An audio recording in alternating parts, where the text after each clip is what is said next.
Ang New Year para sa karamihan sa atin ay sineselebrate ng January at isang gabi at isang araw lang ito.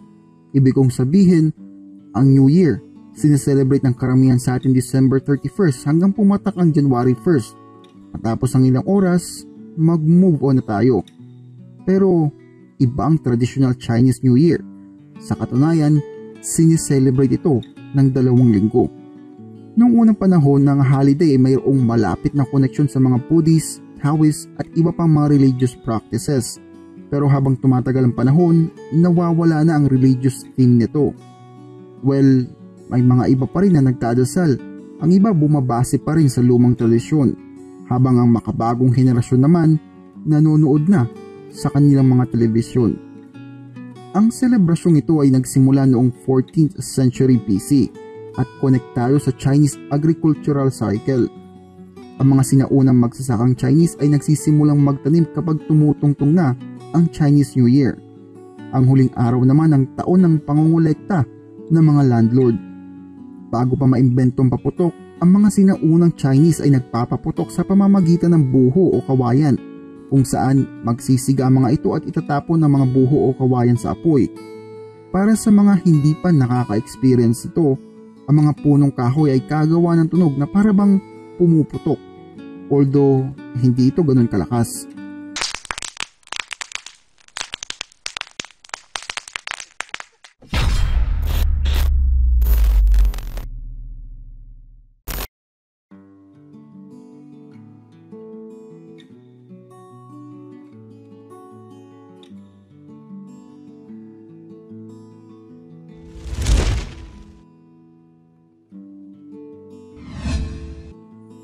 Sa Chinese mythology, merong isang halimaw na nakatira sa ilalim ng tubig sa buong taon.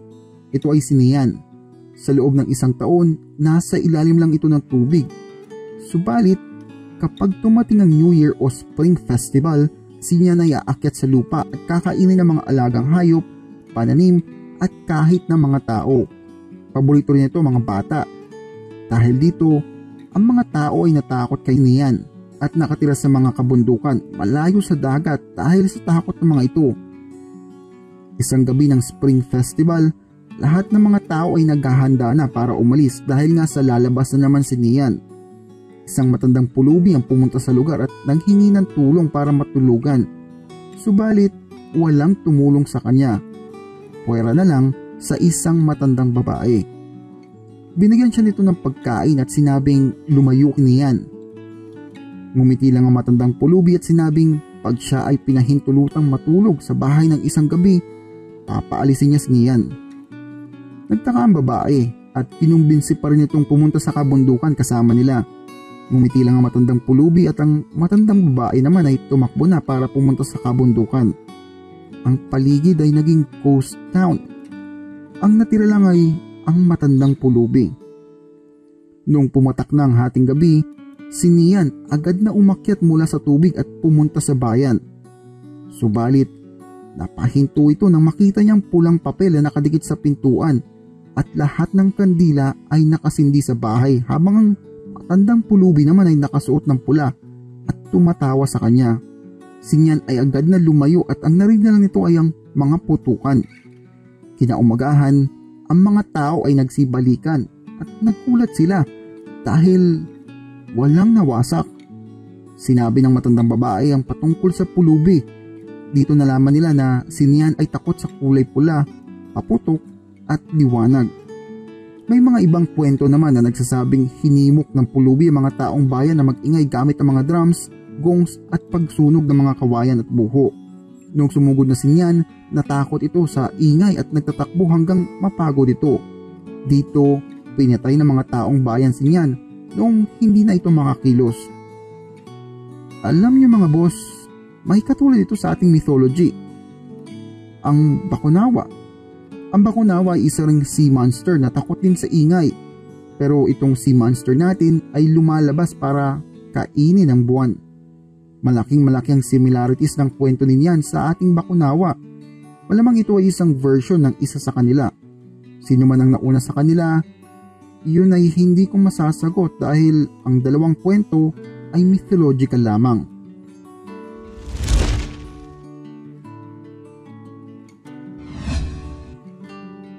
Siguro yung iba, alam nyo na ang Spring Festival at Chinese New Year ang iisa. Pero kakaunti lang ang may alam sa atin kung ano ang kwento sa likod nito. Noong 1912, ang bagong tayo na China Republic ay pinamumunuan ng Nationalist Party. Pinangalanan ng mga ito ang holiday na Spring Festival para ang mga ibang Chinese ay maging accustomed sa pagse-celebrate ng New Year kagaya ng Western countries. Pero syempre, maraming tumaliwas dito. 1949, ang mga komunista ang pumalit sa pamumuno. Ang selebrasyon ng New Year ay inuugnay sa relihiyon at hindi nababagay sa paniniwala ng isang atheist China. Sa ilalim ng Chinese Communist Party, ang Chinese New Year ay hindi pinagdiwang ng ilang taon. Noong dumating ang late 1980, ang China ay nagsimulang maging maluwag. Ang Spring Festival ay naging matagumpay na negosyo. 2 taon matapos nito, ang China Central Television ay nag-host ng annual New Year Gala kung saan ito ay tinitelevise sa buong bansa.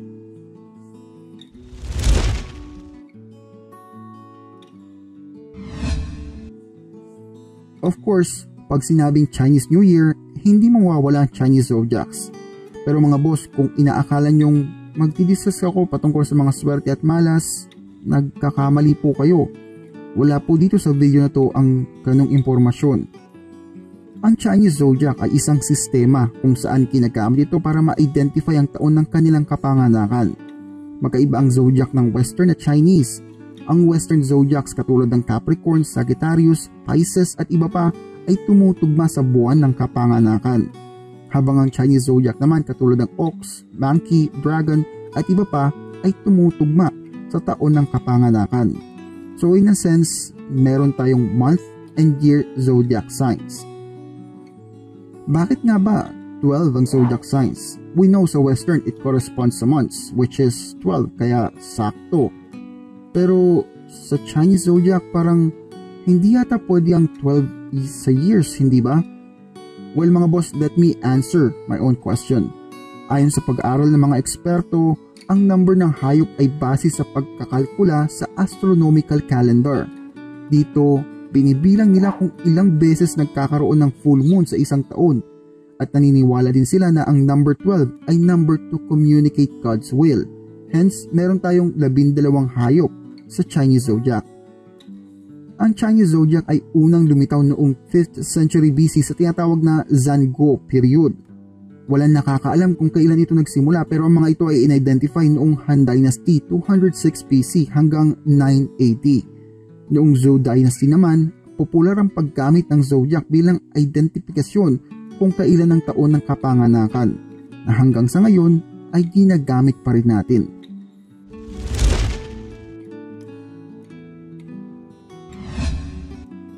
Pero, teka, bakit nga ba paiba-iba ang araw ng Chinese New Year? Sa Western at mostly accepted New Year ay January 1st lagi. Bakit ang Chinese New Year iba?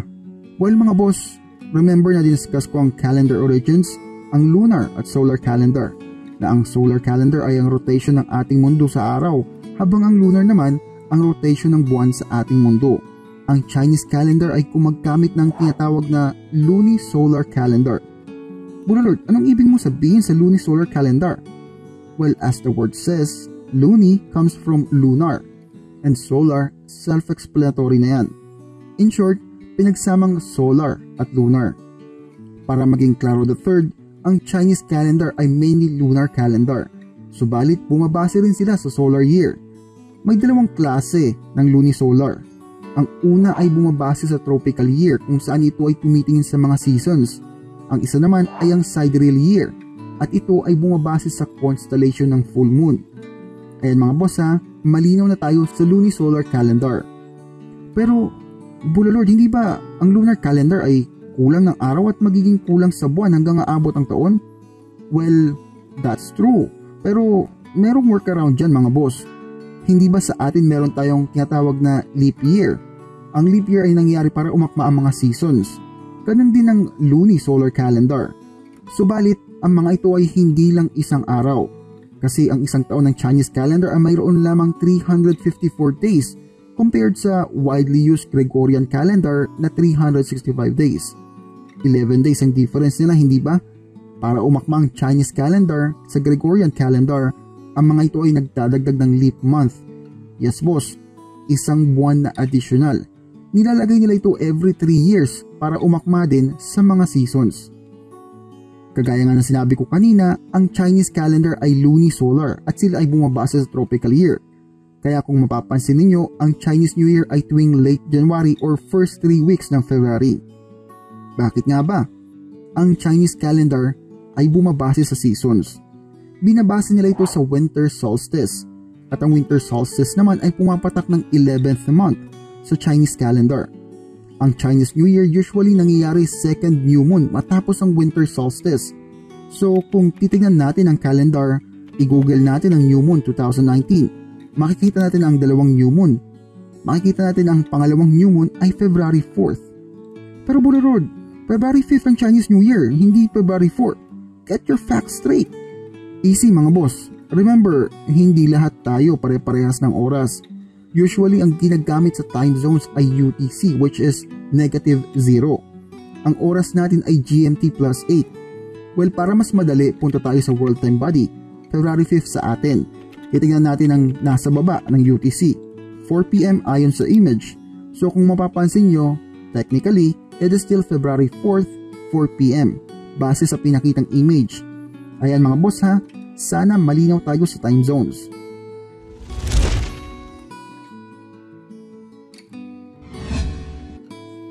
Sa video na ito, diniscuss natin ang mythology patungkol sa Chinese New Year at ang kahalintulad nito sa ating mythology na si Bakunawa. Nalaman din natin na minsan nang sinubukan ng mga nationalist na namuno noon na i-celebrate ang New Year kagaya ng Western countries at ang New Year ng China ay binansagang Spring Festival para mailapit ang mga ito sa Western tradition. Subalit, hindi rin ito nagtagumpay. Nalaman din natin na ang zodiacs ay matagal nang ginagamit at kaya ito 12 hayop ay dahil sa bilang ng full moon sa loob ng isang taon. Nalaman din natin na ang Chinese calendar ay isang lunisolar calendar kung saan ito ay bumabase sa seasons. Dito diniscuss din natin na ang Chinese New Year ay nangyayari matapos ang winter solstice kung saan tapos ng 2 new moon magaganap ang New Year. Ayan mga boss ang patungkol sa Chinese New Year. Maraming impormasyon patungkol dito. At I know, ang iba sa inyo naghihintay patungkol sa mga swerte, malas at kung ano-ano pa ngayong taon. Well mga boss, ang swerte ang taong gumagawa ng paraan. Ang malas ay ang taong batugan. Yan ang paniniwala ko. Sana mga boss may natutunan kayo sa video na ito.